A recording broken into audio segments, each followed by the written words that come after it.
Hi again, it's Maureen from victorianstudio.com. I thought I would share with you my latest project for the scrapbook cottage here in Winnipeg.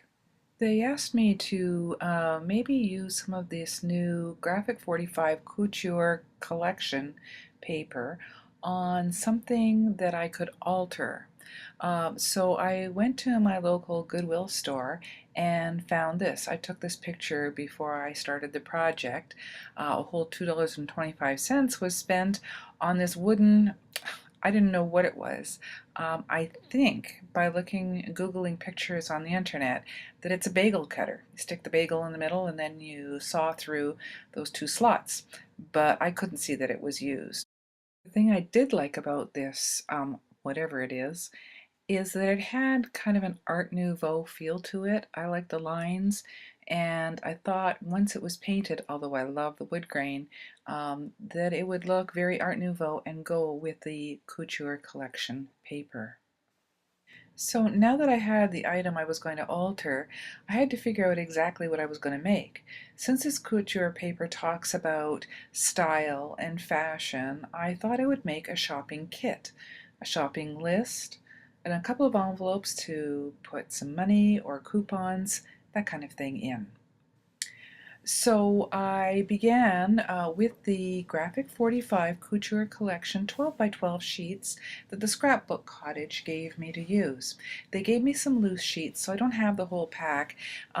So I only have a few sheets left, unfortunately, but it's beautiful paper, as usual, a pleasure to work with and cut out and fussy cut. So I started the project by giving the wooden box a couple of coats of trim-clad gloss black paint. I painted the inside and outside, and then I took the Graphic 45 paper that had the peacock feather pattern on it, beautiful pattern, and adhered it on the back, the sides, and the front of the box. Now I'll just remove these items that I have inside to show you that better. I painted inside and out, then attached the papers, and I also attached some felt on the bottom just to finish it off nicely. I glued the paper on to the box following the carving of the design so that it could accent that better. I also attached a chipboard pocket to the front and a pen holder to the side using E6000 glue.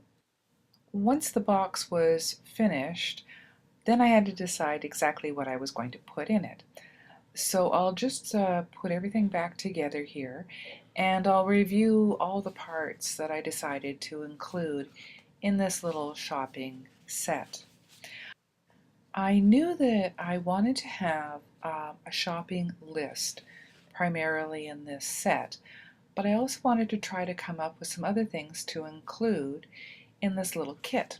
So I started by making an envelope using a template from another envelope and taking some of the black paper that I was given, and I made my own little black envelope that is holding right now little bookmarks from the paper.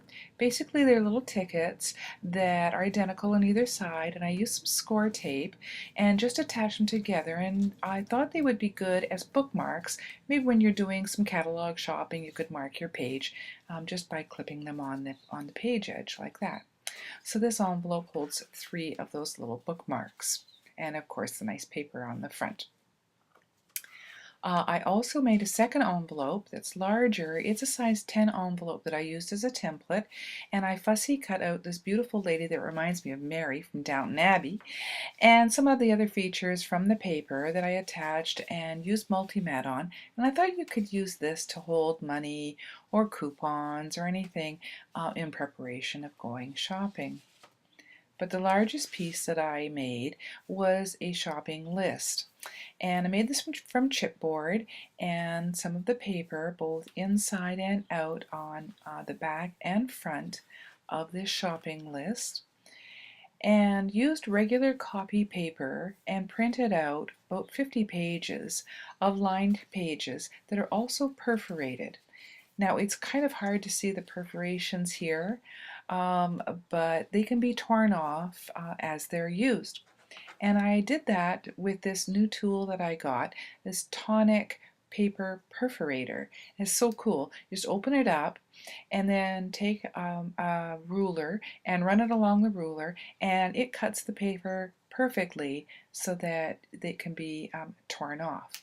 So I did that on every sheet of paper. I also used my crocodile to cut 4 holes and used some ribbon from my stash and wrap the ribbon around the top to attach it all together.